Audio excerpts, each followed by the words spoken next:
우리가 살아온 날들을 뒤돌아보면 누구나 평생 일하고 이제 좀 편히 쉬겠다는 기대감으로 은퇴를 꿈꾸곤 해요. 그런데 막상 55세가 넘어서 정년 혹은 퇴직 같은 단어가 가시화되기 시작하면 마음이 참 복잡해지죠. 어린 시절에는 나이 60이면 노인이네 하고 쉽게 생각하지만 막상 내 앞에 은퇴가 성큼 다가오면 기분이 묘합니다. 이제 내가 쓸모 없어진 걸까? 하는 불안부터 퇴직 후 돈은 괜찮을까? 하는 걱정, 나는 이제 뭘 하며 살지? 같은 고민까지 우르르 몰려오죠. 게다가 주변에서 종종 들리는 이야기는 심상치 않습니다. 은퇴 후가 더 힘들다든지 자식 교육비나 생활비 때문에 이미 모아놓은 돈이 없다든지 하는 얘기를 들으면 마음 한켠이 더욱 무거워지게 마련이죠. 하지만 이 은퇴라는 문턱 앞에서 꼭 부정적인 모습만 떠올릴 필요는 없습니다. 인생 후반전이라 부를 수 있는 이 시기는 사실 내가 진짜로 원하는 삶을 고민하고 설계할 좋은 기회이기도 하거든요. 물론 아무런 준비 없이 맞이한다면 여러모로 벅찰 수밖에 없을 겁니다. 그러니 우리가 해야 할 일은 단 하나, 미리 알고 준비하는 것뿐이에요. 나이가 55세를 넘어서기 전에도 이미 그 시기를 지나가고 있다면 지금이라도 나를 둘러싼 현실과 가능성을 제대로 들여다보고 필요한 대비책을 세워놓는 것입니다. 그렇다면 은퇴라는 거창한 단어 뒤에 도사리고 있는 실제 문제들은 어떤 것들이 있을까요? 가장 먼저 떠오르는 건 역시 경제적 문제입니다. 돈이야말로 우리의 생존을 좌우하는 핵심 조건이니까요. 그 다음으로 중요한 건 정신적, 육체적 건강 관리겠죠. 나이 들면 몸이 먼저 안다는 말을 자주 듣잖아요. 하지만 막상 은퇴 후에는 마음도 꽤 큰 변수로 등장합니다. 거기다 덤으로 오는 사회적 관계의 변화도 무시할 수 없습니다. 직장이라는 조직을 떠나면 과연 예전처럼 소통할 수 있는 사람이 얼마나 남을까요? 자, 이제 본격적으로 은퇴 후에 우리가 마주할 수 있는 현실과 그 돌파구에 대해 차근차근 이야기해 보겠습니다. 오늘은 특별히 3가지 실제 사례 가상의 인물이지만 주변에서 흔히 볼 수 있는 유형을 통해 구체적으로 살펴보면서 그 해법과 지혜를 함께 모색해 보도록 해요. 1. 경제적 고충 일은 그만뒀는데 매달 나가는 돈은 여전하네요. 사례 1. 김영수 가명 58세. 김영수 씨는 55세 무렵 다니던 회사에서 희망퇴직 권고를 받았습니다. 회사도 힘든데 나가달라는 말에 자존심이 상하기도 했고 이제 좀 쉬어야 하나 하는 갈등 끝에 사표를 냈죠. 그래도 퇴직금과 그간 모아둔 적금 그리고 약간의 주식 투자금이 있으니 당장은 생활이 크게 어려울 것 같지 않았습니다. 그런데 막상 퇴직 후 3년이 지나고 보니 매달 수입은 없는데 고정 지출은 오히려 늘어났다는 걸 깨닫게 됐습니다. 주택담보대출이자 생각보다 남은 잔액이 많아서 은퇴 이후에도 대출 이자가 계속 나감. 자녀 교육비 대학 등록금, 어학연수, 학원비 등으로 생각 이상의 지출이 계속됨. 생활비 나이가 들수록 건강검진, 병원비, 약값 등이 늘어남. 가정의 먹거리나 공과금 역시 적은 금액이 아니라는 걸 실감. 고정 수입 없음. 예전에는 월급이 꼬박꼬박 들어왔지만 이제는 퇴직금과 예적금 인출로 생활을 이어가는 중. 이렇게 시간이 흐르다 보니 노후 자금으로 잡아둔 돈이 어느덧 바닥이 보이기 시작했습니다. 뭔가 잘못됐다는 생각이 들었지만 이제 와서 다시 직장을 구하기는 쉽지 않았죠. 알아보니 비슷한 처지의 50대 후반 퇴직자들이 경쟁하는 직종은 아르바이트 정도. 시급이 높을 리도 없고 체력도 따라주지 않아 오래 하기 힘들었습니다. 그리고 슬슬 앞으로 30년을 더 살아야 될 수도 있다는 생각에 등골이 오싹해집니다. 60세 근처까지 생각했던 노후 자금은 의료기술 발달과 기대수명 증가로 80세, 90세 혹은 그 너머까지도 버텨야 하니까요. 해결의 실마리. 퇴직 전부터 노후 자금 플랜 일찍이 사회생활 할 때부터 꾸준한 적립식 투자나 개인연금 등에 가입해서 월 수입을 분산시켜둘 필요가 있음. 지출 구조 파악 및 다운사이징. 한 번쯤 자신의 지출 항목을 꼼꼼히 살펴보고 생활 규모를 조정해야 함. 잘 사는 것은 많은 돈을 쓰는 것과는 다를 수 있음. 새로운 소득원 확보. 아르바이트만 고집하지 말고 재취업 준비나 평소의 취미와 특기를 살린 작은 창업, 소규모 온라인 사업 등 다양한 루트를 모색해 볼 것. 자녀와의 의사소통. 만약 자녀가 아직 경제적으로 독립하지 못했다면 솔직하게 가정의 재정 상태를 공유하고 지원 범위를 명확히 해야 함. 부모가 모든 걸 다 떠안다 보면 결국 나중에 부모와 자녀 모두 힘들어지는 악순환이 생김. 김영수 씨 같은 사례는 사실 굉장히 흔합니다. 퇴직금이 꽤 되겠지 하고 막연히 생각했다가 생각보다 적거나 혹은 있어도 금세 소진되어 당황하는 거죠. 은퇴 후에는 더 이상 월급이라는 안정적인 소득원이 없기 때문에 돈에 대한 전략을 세우지 않으면 지금까지 누리던 생활 수준을 유지하기 힘듭니다. 그래서 어떤 식으로든 가계 재정 리모델링이 필요해요. 그리고 그 과정에서 지출을 줄일 부분은 줄이고 경제활동을 통해 벌 수 있는 방법을 찾는 것이 관건이겠죠. 2. 건강과 심리적 소외. 몸이 예전 같지 않아요. 그리고 마음도 공허해요. 사례 2. 박민정 가명 60세. 박민정 씨는 중소기업에서 오래 근무하다가 60세 정년 퇴직을 했어요. 경제적으로는 큰 부유함은 없어도 남편과 함께 맞벌이로 모은 돈이 어느 정도 있어서 최소 10년은 큰 불편 없이 지낼 수 있을 것 같았습니다. 그런데 막상 퇴직을 하고 나니 매일 출근하던 직장에 갈 필요가 없어졌어요. 처음에는 이제 자유다 싶어서 좋았죠. 늦잠도 자고 보고 싶던 드라마도 정주행하고 가끔은 여행도 다녀오고. 하지만 새벽같이 일어나 정신없이 바쁘던 라이프 스타일이 사라지자 나는 지금 뭐하고 있지? 하는 생각이 자꾸 들었습니다. 자기 정체성이 직장인으로 고착되어 있던 박민정 씨에게 퇴직 후의 삶은 목표가 사라진 것처럼 느껴졌죠. 게다가 아침에 일어나도 목적지가 없으니 하루를 어떻게 보내야 할지 막막해졌습니다. 거기다가 몸도 예전 같지 않았습니다. 허리나 무릎 통증이 부쩍 잦아졌고 평소에 운동을 꾸준히 해본 적이 없으니 체력이 급격히 떨어지는 걸 실감했죠. 병원비나 건강보조식품 같은 예상치 못한 지출도 새어나가기 시작했습니다. 또 직장에 다닐 때는 상사나 동료들과 크고 작은 문제를 겪으며 스트레스를 받긴 했지만 그들과 나누던 대화나 협업 자체가 큰 동력이었다는 걸 이제야 깨닫게 되었습니다. 언젠가는 은퇴하긴 해야지라고 막연히 생각했지만 은퇴 이후 내 건강과 정신적 안정을 어떻게 유지할지는 깊이 고민해 본 적이 없던 거예요. 결국 박민정 씨는 퇴직 후 우울감을 느끼게 됩니다. 이제 나는 별로 쓸모없는 사람이 된 거 아닐까? 하는 자괴감도 들고요. 해결의 실마리. 건강관리 전략. 무리하게 운동을 시작하기보다는 가벼운 걷기나 스트레칭부터 하루 일과로 설정. 평생을 데리고 갈 몸이므로 꾸준히 관리가 필수. 새로운 목표 설정. 은퇴 후에도 열정과 흥미를 쏟을 수 있는 무언가를 찾는 것이 중요.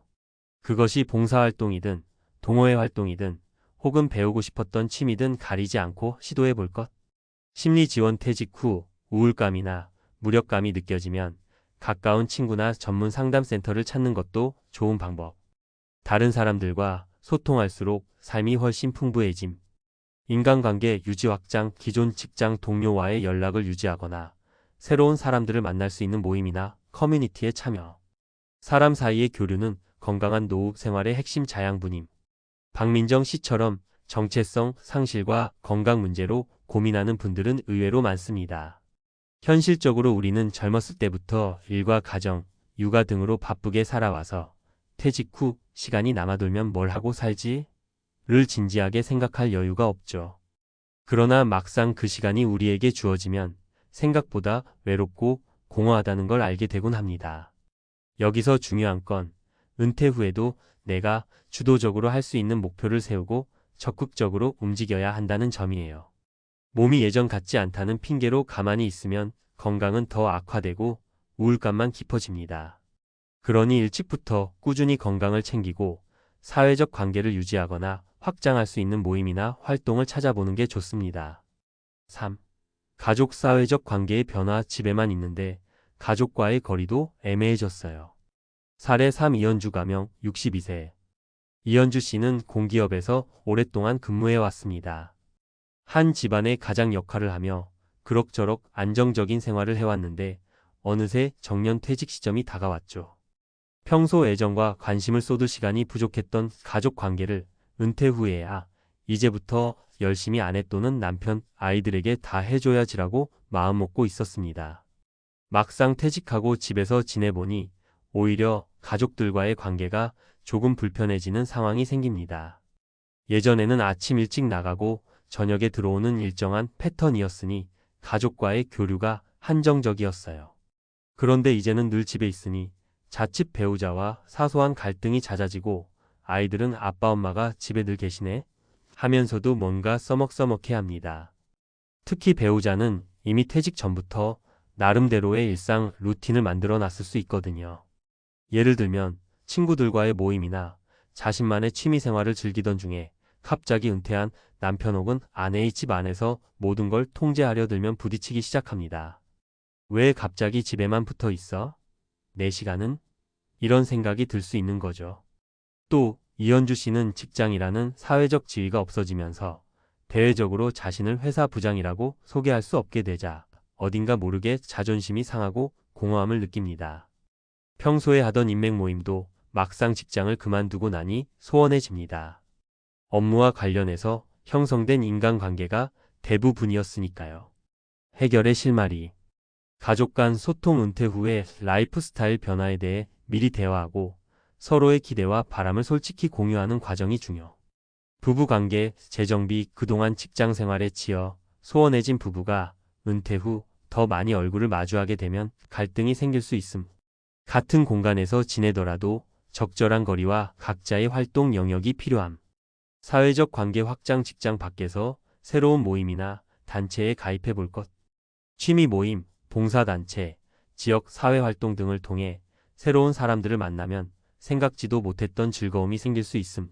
새로운 정체성 찾기. 직장이 사라져도 인생의 가치와 정체성은 여전히 다채롭게 정의할 수 있음.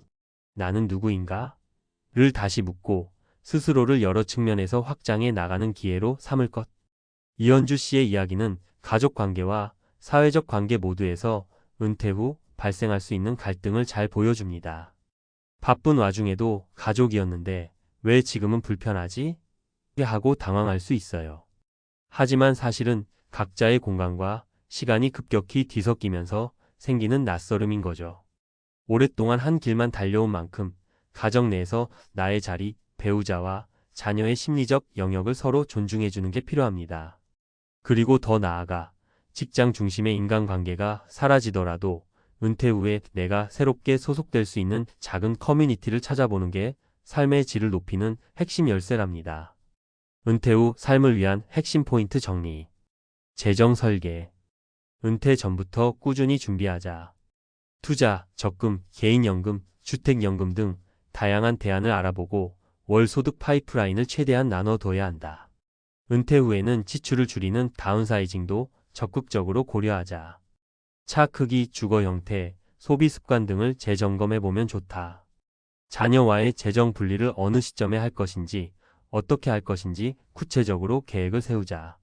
건강 및 심리 관리. 퇴직 이후에도 활기찬 일상을 보낼 수 있도록 가벼운 운동, 식단 관리, 정기검진을 꾸준히 실시한다. 은퇴 후 생길 수 있는 우울감이나 무기력함은 결코 드문 일이 아니므로 필요한 경우 전문가의 도움도 받는다. 목표와 취미가 있어야 한다. 은퇴 후에 삶이 비어있다고 느껴지지 않도록 배우고 싶은 것에 도전하고 사람들과 어울리는 계기를 만들어보자. 관계 재정비.